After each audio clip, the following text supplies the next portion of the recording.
Last night, a public meeting was held at an East Palestine, Ohio gymnasium. The event was supposed to be a town hall for residents to ask questions and voice their concerns to Norfolk Southern. They were supposed to attend this town hall meeting. But when residents arrived, Mayor Trent Conway announced to the crowd that Norfolk Southern had bailed. And so let's watch this. Forgive the sound quality here. There was only one stream of the event, and this was not even from that stream. This is obviously someone in the crowd taking it from a cell phone, so the sound is a little tough to make out, but I think we'll get the gist of it. This is the mayor announcing that Norfolk Southern will not be showing up. Where's Norfolk Southern?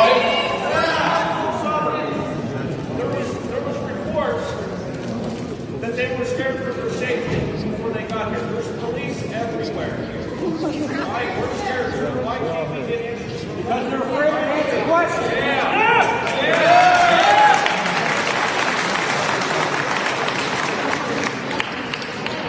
Norfolk Southern was invited. Hear me out. Norfolk Southern was invited. They were the ones that were pro this cable thing when I was against it and wanted to have it in the auditorium. Okay? We invited them many times. They were at all the meetings. Then the day I get a phone call that they didn't feel safe. I understand, sir. I'm just as frustrated as you. I'm just as frustrated as you guys. Listen. This can't. I understand everybody. I'm just as frustrated. I live in a community just like you. I'm trying to get answers. I literally cannot force them to be here. You can see how. All right. So if you heard that, obviously it was a little tough to hear. They said, where's Norfolk Southern? They backed out, citing safety concerns, I guess threats of physical violence that they reported having received from people. One of the people in the crowd said there's cops everywhere, which is, of course, true. If they didn't feel there were enough cops there to keep them safe, what they may take in $12 billion last year for 50 grand. They could have gotten a full security detail, top to bottom, a full escort, the whole thing. There's absolutely no excuse for them not to have been there. What do you mean physical safety? Look, angry residents go to town hall meetings all the time. Like, this is not a country where we just have normalized outbursts of political violence. Like, you owe it to these people to go to the event. There are cops everywhere. You can hire security if you feel unsafe. You owe it to this town to show up there. With all that $12 billion in profits and those dogs that are out of jobs, I mean, I feel like that's a great opportunity to deploy those dogs and get some extra security in there. There was another thing that he had said, said they didn't feel safe. And at one point he had said, like, look, they've been invited. This was the tables here. This was their idea. I wanted to do it in the auditorium and have it more be like a regular town hall. I'd kind of made out some of that stuff. He was saying he was just as frustrated. I mean, obviously, that's incredibly frustrating. That got a huge audience because they had serious questions that they wanted to ask the company. Of course. They showed up because they thought they were going to be there. And instead, now all they have is just to yell at this mayor who was just doing the best he could, and they weren't rude. I don't think that they were rude to him. Obviously, some people were frustrated, but I mean, basically, he's just doing damage control from the company that was too scared to face people. Yeah, I mean, he's a small town mayor. The mayor of a small town doesn't even make enough as mayor of a small town to make it the full-time job. The mayor of Newburgh, New York, where I live, Newburgh's a city of 20,000 people. The mayor he teaches, right? That's his day job. Doesn't even get a full-time salary from the mayor of a city of about 25,000. This is a small town of 4,700 residents. This poor guy has to deal with this. And now, like, none of this is his fault, obviously. But now he's got to be there fielding all of these questions, all of these comments, when it would, the people supposed to be there were the people who derailed the train. They had agencies there. They had the EPA there to try to answer questions about safety and things like that. But obviously, the main question of accountability for this needs to be directed at Norfolk Southern. So let's hear a brief interview clip from the mayor, Trent Conway. This was, I thought, a really sort of honest moment. Obviously, he is a small town mayor. He is not a bigwig politician, but still, this is the kind of honesty you rarely hear from people in his spot. The EPA administrator is coming tomorrow. Yes.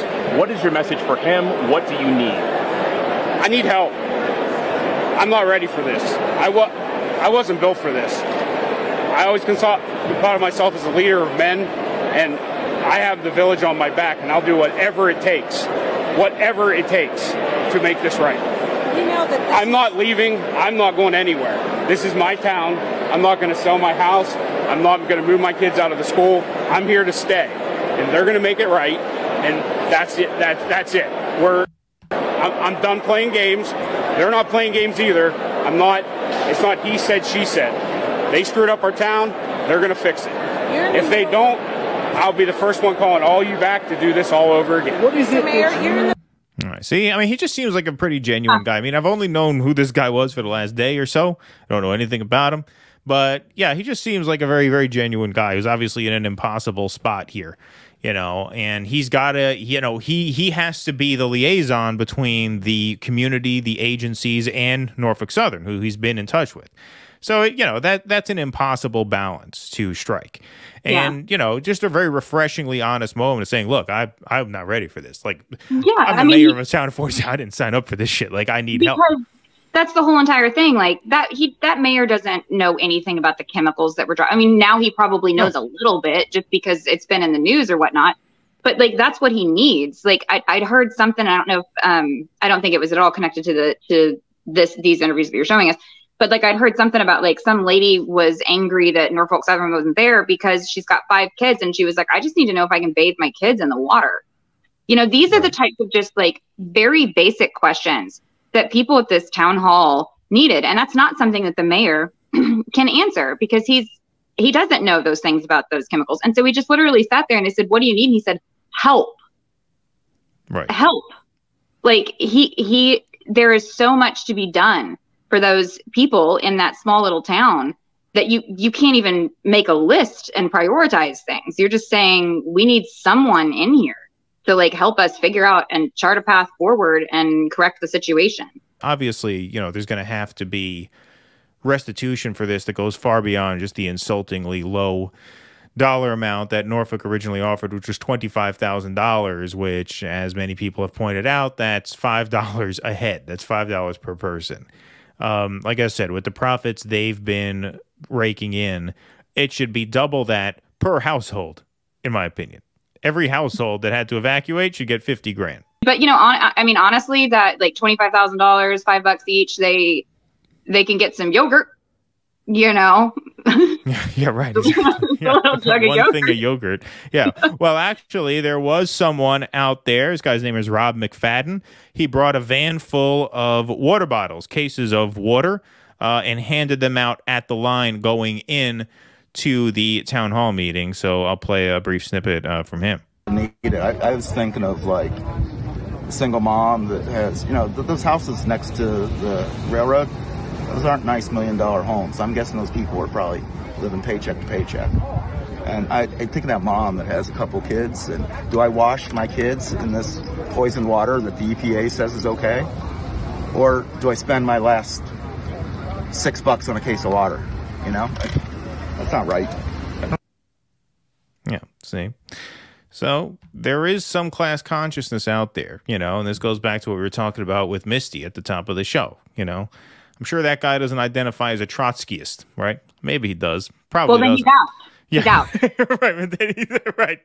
Exactly. Take your fucking water back in your van and get out of here. Right-winger. You're right. I don't want any of that right-wing water that you have in your van, But he's handing that out. He says, if it's $6 a case of water and, you're living close to the line and, you got to give your kid some water to drink. He brought a case full and handed it out. We're going to play a little bit more from some residents here. I believe this was the BBC actually got a hold of this footage. I don't know who shot it originally. I will definitely put a link to it in the description of the video once we wrap. But here are just some other residents. I feel that if this did happen somewhere else, it would have been handled totally different. So we are getting treated very differently than if we were a large city. And I think that maybe they feel that they can take advantage of us because we are a smaller town, and I hope that that's not the case. But what rolls through on those tracks is of more value than the lives of the residents in this community at the end of the day. I came from California. I'm used to the big city. I was born and raised there. We came out here to get away from all that riffraff and all that stuff that's going on. So we picked this town. My mom was born and raised out this way. We found this nice little quiet town. It's been great when we moved in here. Train didn't bother me at all. But all of a sudden it seemed there was more and more and more and more activity. And now they're going through here faster. So if they're going through here faster and they're hauling all these unknown chemicals and tanks and everything, who's to say what's going to happen? Meeting tonight was to ease people's minds and their hearts. You know, there's a lot of concern. We all know that we're not going to get every answer. So we come here and hope that we will get the right ones. And I think how it was set up tonight and with the withdrawal of Norfolk didn't really represent how much they care about the concerns that we have as a community, as a small town in the heartland of America. Yeah, so they're just some of the people who attended that town hall. I thought it was interesting that first woman there said, you know, if this had happened in a bigger city, people would care more.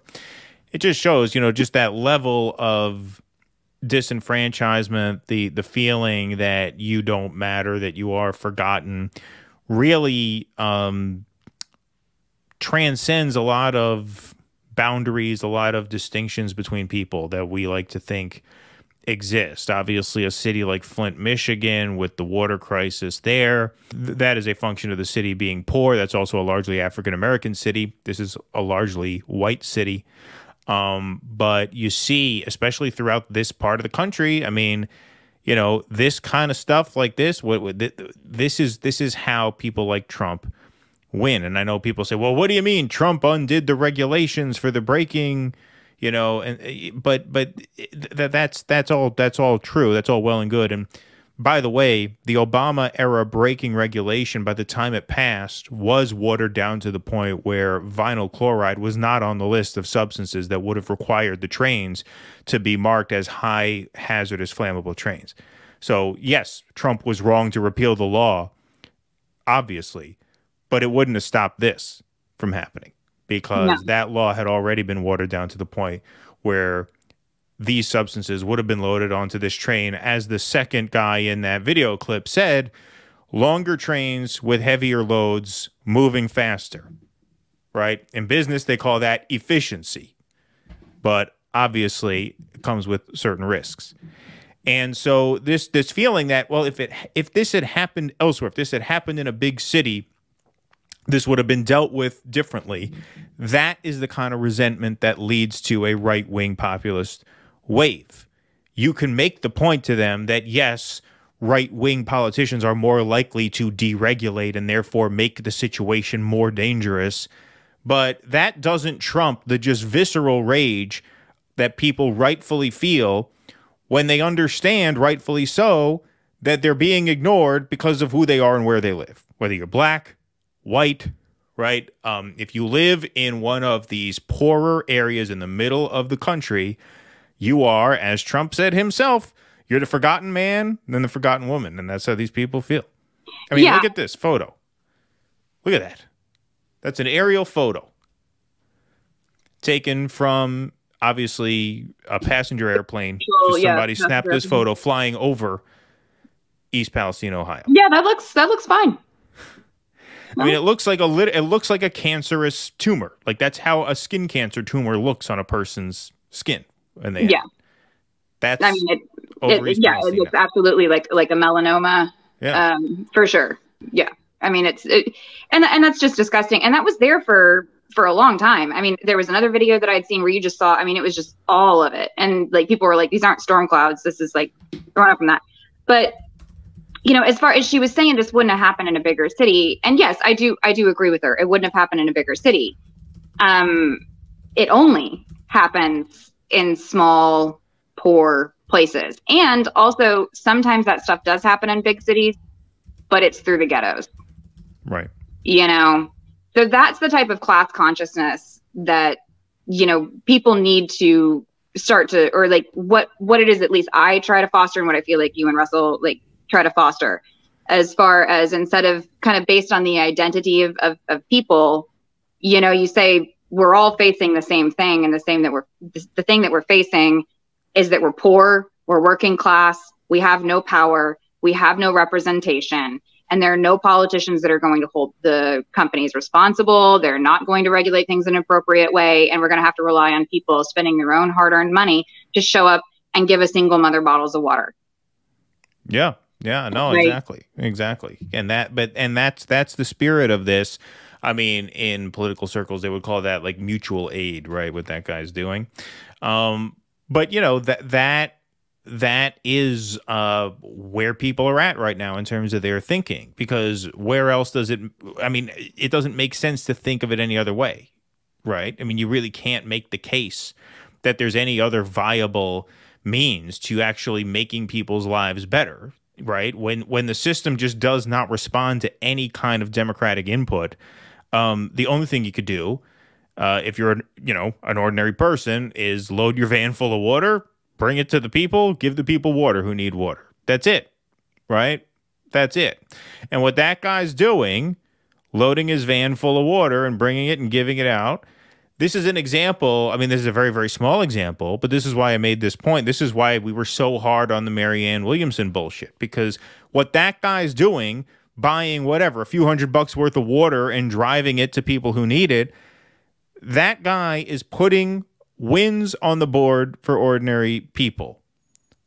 He's actually helping people. He's putting his time and his resources to actually deliver results. In this case, it is a small result of a case of water for a family who needs water, but it's something. Pissing your money down the drain for these failed candidates who, even when they win, don't deliver anything.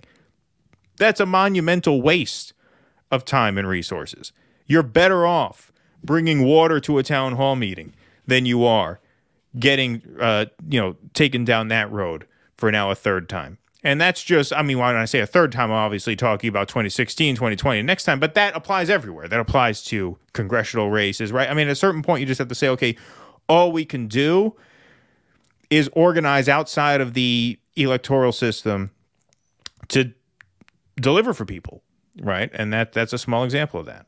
Yeah. I mean, or you can take the $30 that would have taken you to buy the water, and you can sit behind a very expensive clear desk and chastise everyone, for not believing in someone that's going to sell you down the river later on. Right. Exactly. Sell you down the chemically contaminated river later on. Exactly. But my God, feels good. Crystals and stuff. Yeah, exactly. Please clap.